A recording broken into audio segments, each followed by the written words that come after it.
There you go. So what the seniors do over the next few months is actually pretty consistent. It doesn't stray a whole lot from what we're doing now up until about April, May, June. So the reason I call this last senior mentor Zoom is because upcoming we have the picnic, we have the culture event, we have a senior celebration. So we'll actually be seeing ourselves pretty regularly. But I did want to share with everyone, what we're doing, so that you guys can talk to your students about it as well. Um, you guys have seen that slide, I feel like, dozens of times. If you have issues, send me a text. I have my phone right here.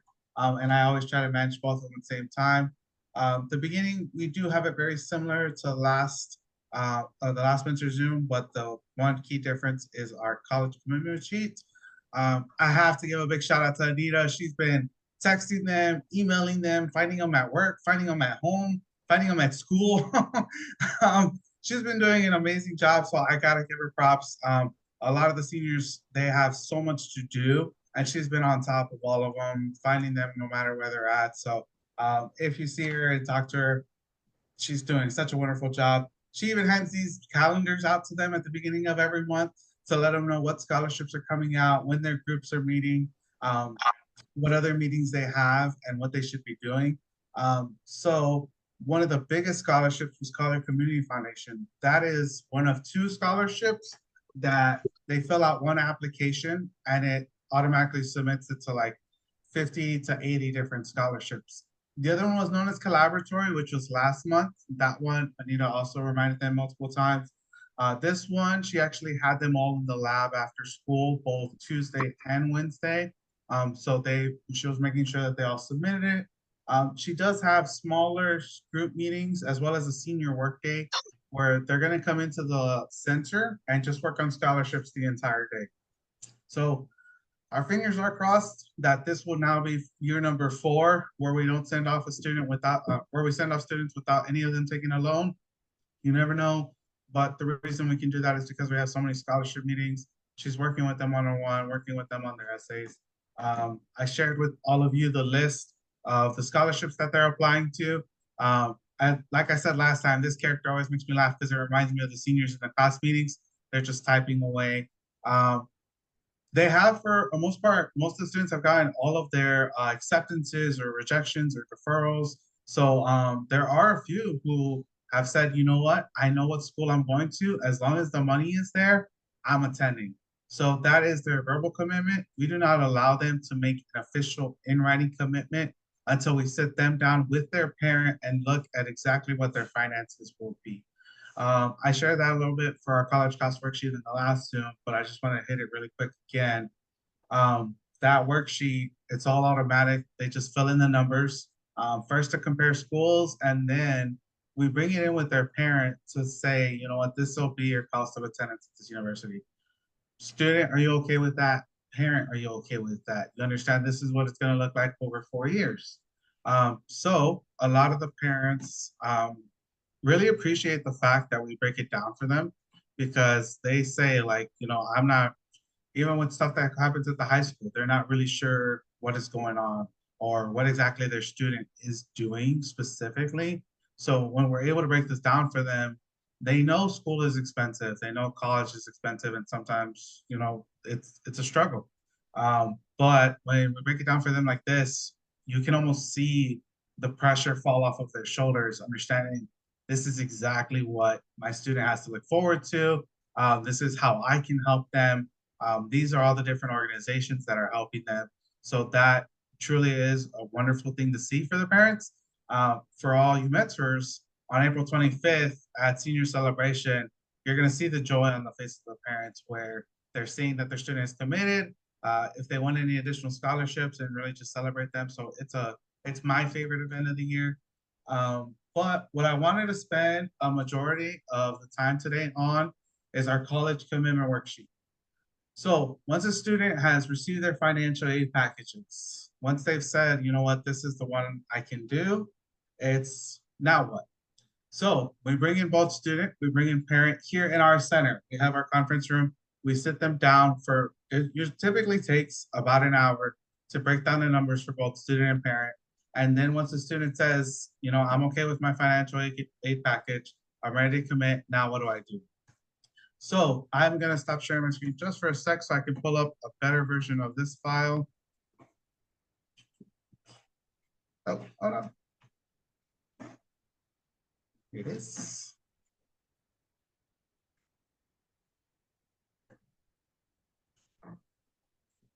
Okay, and I will also zoom in. So the meeting with the college commitment is held by our team and the college team. So in that respect, the college members do join us. So for this class, Abby Villa Gomez, our college coordinator, will be joining Anita and myself along with the student and parent so that we can get this completed and then a student is set until they begin classes. So for college choice, of course, we have the final college decision, but something important to keep in mind for the students is the major factors in their decision. So for some of them, they may have chosen FGCU because it was close to home and they have very deep commitments to their family. For Abby, this also helps to know like if there's a family situation going on, she or he may struggle in classes, or she or he may avoid doing homework because they're taking care of their siblings or they're helping out their parents. So this helps Abby keep an eye on them. She and Jorge do many check-ins with the students during their freshman year because if we can get them through that first year well enough, we can typically get them through the next 3 years pretty easily. Um, I shouldn't say easily. I should just say less challenging than it is the first year. um, the college major, Abby gets those as well so that she can talk to them about career goals. The college team has actually created what's known as college guides for each individual career that they've come across with the college students. So they're able to share with the parent, like, this is the many different jobs that they can get into. This is how much studying they do. The biggest one is for students interested in medical to become doctors or to become dentists or to become lawyers. Explaining to parents that it's not just college, it's also law school or dental school or medical school or additional certificates or additional licensures and certifications. We also go over backup majors because we all know 70% of freshmen in college change their major. So we also get the student backup major. On our high school end, we try to make sure that the student is attending a university where they have their main major and their backup major. So once we go over that with parents, sorry, my mouse is acting up. So once we go over that, we go over the college cost review worksheet one more time. So both parent and student can say, I understand it. I'm good with it. I'm happy. Let's move forward. With the college program expectations, so the biggest thing with students in college, especially that first year, they're going to do a check-in during fall and spring. When they're freshmen, Abby and Horter will do more. But that team is there to assist them in whatever it is they need. What I always tell students, and I highly encourage all of you to share with your students as well, is that college is going to be a lot different. All of you know that, but some of them don't know that. They're going to be on their own. They're going to have their own time schedule. They're going to be setting themselves up for whatever is coming next.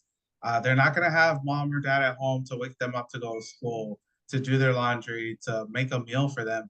They're truly going to experience that on their own. We hammer that into them all the time on the high school side. But one of the biggest things that Jorge and Abby do, they did a college survey with the college students, and a lot of the college kids said that they wish that they knew more how much different college was going to be than high school, which for me was surprising because I feel like I hammer that into them every week. But for them to say that, we're trying to see that, trying to get every angle covered. So as mentors, you can also cover that with your student, understanding that they're not going to be in a Immokalee anymore. They're going to be somewhere else. They're not going to be for Immokalee, 70% of the population is Hispanic. I would call the other 20-25% Black or Asian, and then the last percent white, other Asian, Pacific Islander, Native American, other. Um, because so many college students said, I had such a culture shock. I finally understood what it means to be a minority. I understand that I am no longer in a community that has people surrounded look like me. It can be difficult. I know we live in difficult times. We are working on what a lot of the students are nervous about is, oops, sorry, one sec. What a lot of students are nervous about right now is the administration. Something that I always say is, never ask a student what they or their parents' immigration status is. Students can get very nervous and very uncomfortable around that. And now they're going out into a world where people feel like you should just know. And so that culture shock was the number two biggest thing that college students wish they had known. When we take them on the spring break trip or when we take them on the college visits, we ask them to look around and see. But as you know, high schoolers are looking at the buildings, they're looking at the technology. But to truly grasp who the people around them are can be quite difficult until they're living it on their own. So that was the second biggest thing that college students requested.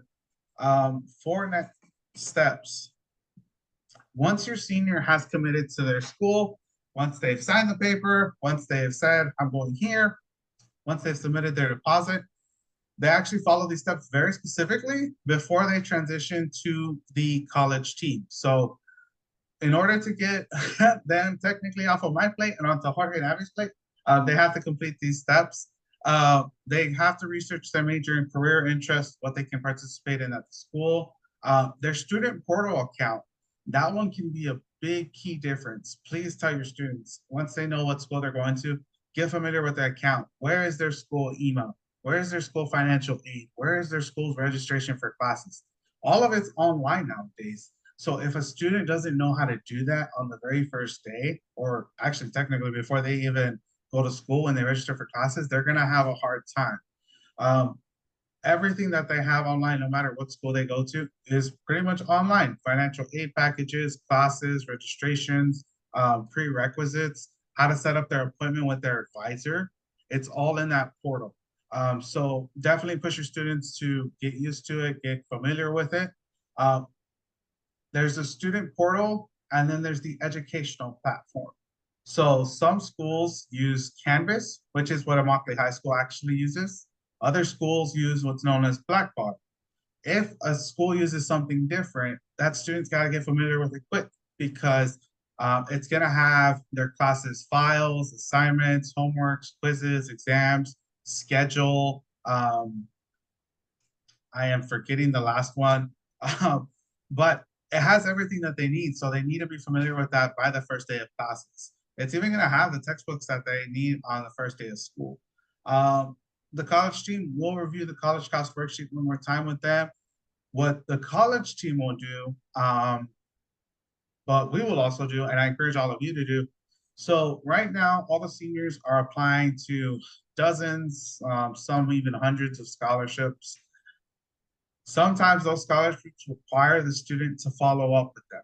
So if your student receives a scholarship, for example, let's say Littman, Littman will send a check. Well, actually, we'll have a check available for the student at Immokalee High every year for 4 years. They just need to send in their schedule and their transcript to a specific representative.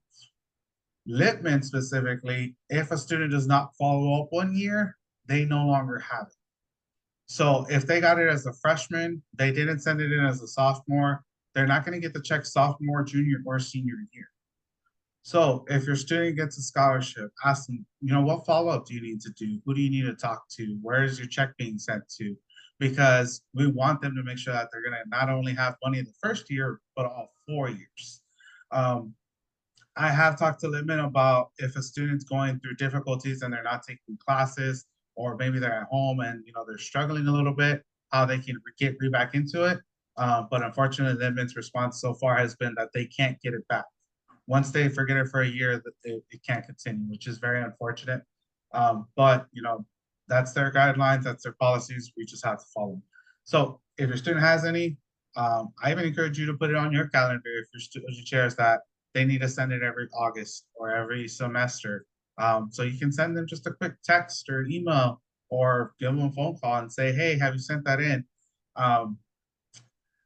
Complete campus housing applications. So a big reason we at the Tutor Corps program are actually ahead of a lot of the other students at Immokalee High School. The reason we do that is for particular students going to a particular campus, housing is limited. For first years whose housing is a requirement, for example, FIU, FAU, and last year someone told me actually any school in New York, housing is very limited and it's on a first come, first served basis. So if the student's not doing it early, then they kind of end up with no housing, having to look for their own apartment, or in some cases, having to delay their entrance an entire semester. FGCU actually faced a similar situation 2 years ago, in 2022, 2023. Um, right after the pandemic, they started bringing in more students. They actually ran out of housing and told their freshmen, if we don't have a room for you, you're going to have to start next semester. Not fall, you're going to have to start in the spring. We want students to start on time so that way they can finish on time. Something like that is out of our control, but we try to push them to get that done. Um, checking their college emails again, mentioned that Florida residency, if your student is attending a school in Florida, we're on top of them. One of the mentor's favorite sayings is like white on rice. We basically do that because it can be the difference for Florida tuition for a student to pay either 5,000 or possibly 20,000 if they're stated as out-of-state tuition. We'll help them with that, but highly encourage you to say to your student, have you completed it? We'll have every single student complete the Bright Futures application in case they can qualify for it. Their college orientation, some of those start as early as May. So they actually get excused from their day school at Immokalee High School to attend their orientation at, say, University of Florida or University of South Florida. That's very common for students starting in the summer when they start classes in like June. They'll be excused from the high school so that they can go to their orientation and they can start on time. Most schools nowadays also require a advisor or appointment when they start school. So they'll actually have to complete that as soon as they begin. And then for on-campus students, having a meal plan. Some of our students know how to cook. Some know how to make cereal in a sandwich. You can never really tell which ones are which. But we encourage meal plans at least for the first semester. And then something that boggles me, sometimes the students don't think about how they're going to move on campus. For some, their parents may not have a car, or they may have to ask a neighbor for a ride, or a sibling may have to come down and transport them. I myself, my brother actually moved me into school in Gainesville. My parents had to work.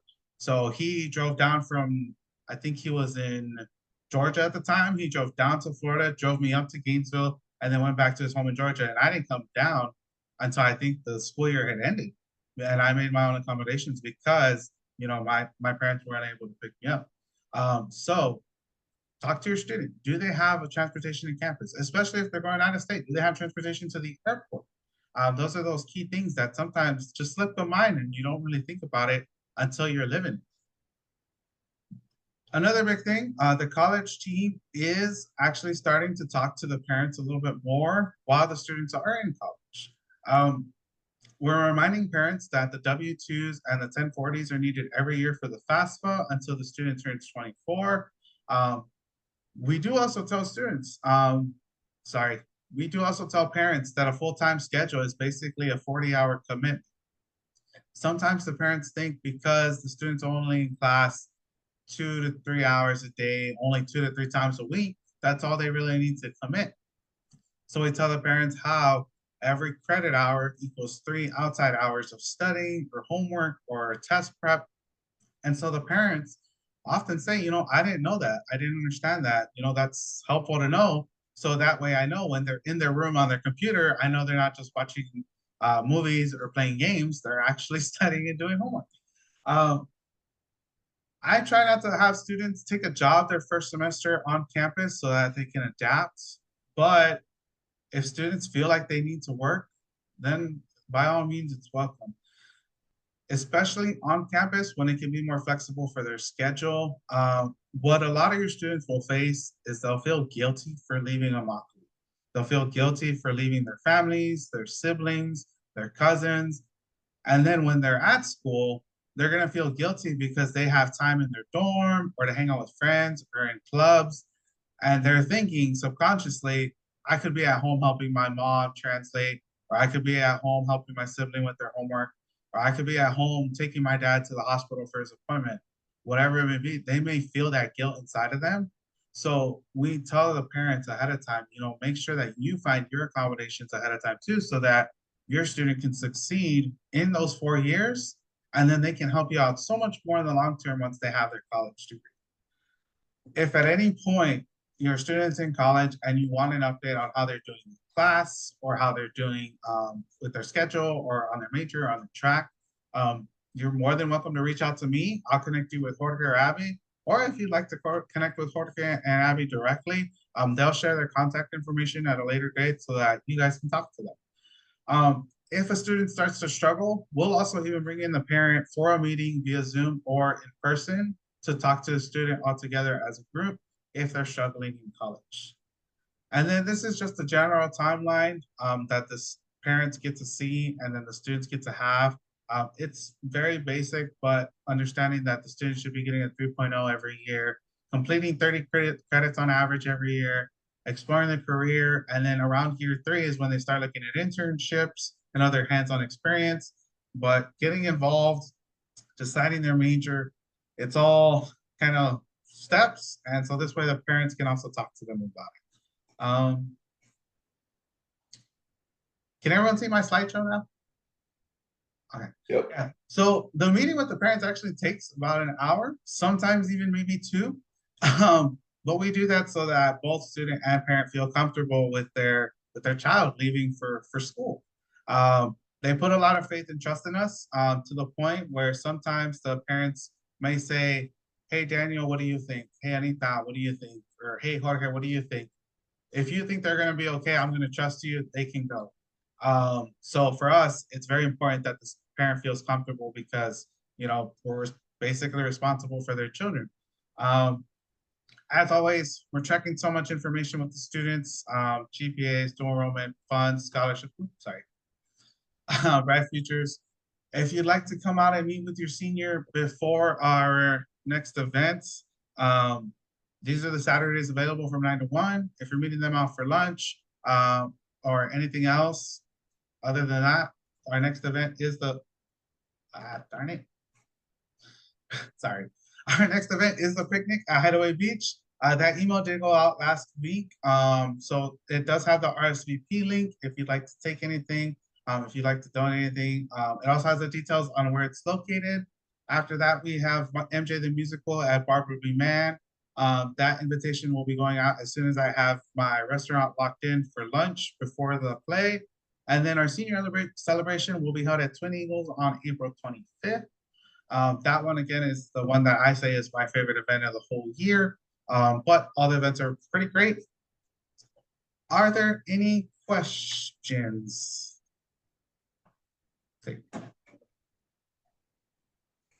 I know I definitely shared a lot of information. Go ahead, Daniel, I thought the MJ show was at Artist Naples. So MJ at Artist is $220 a ticket. MJ at Barbara B. Mann is only 93. Okay. Yeah. I didn't know they both had the same show. Yeah. It's basically the same show, and this way the students can still get that nice play before they graduate.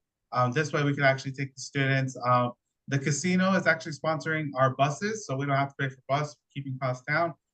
So we're paying for the students' tickets. Mentors, if you'd like to join, just hit that RSVP button. All the purchasing will actually go through us. And then I have a contact at Barbara B. Mann that has tickets already on hold for our group. Got it. Daniel? Go ahead, Can you hear Jennifer. me? Yes. Could you repeat if the student forgets to reapply for FAFSA, they have to submit W-2s and what else? So for FAFSA, they need to fill it out every year that they want to receive federal aid, which is the federal Pell Grant. That's guaranteed money. For that, they will need the IRS 1040 and their parents' W-2s. Thank you, 1040. And then also, at this point, why is it important for some students, especially mine, to be working on her SATs this late So, in the year. So for some students, they may be worried about qualifying for that some students will get what's known as a conditional acceptance, which means that the school is saying, if you can get this score, we will accept you to the university. So your student is actually only 10 points off in her math section. So she's studying for that. If she can pass that, she can get in. For other students, they want to qualify for Bright Futures, which can give them either 75% of tuition or 100% of tuition. And if they get the score they need before August 1st, they can get that scholarship. Okay.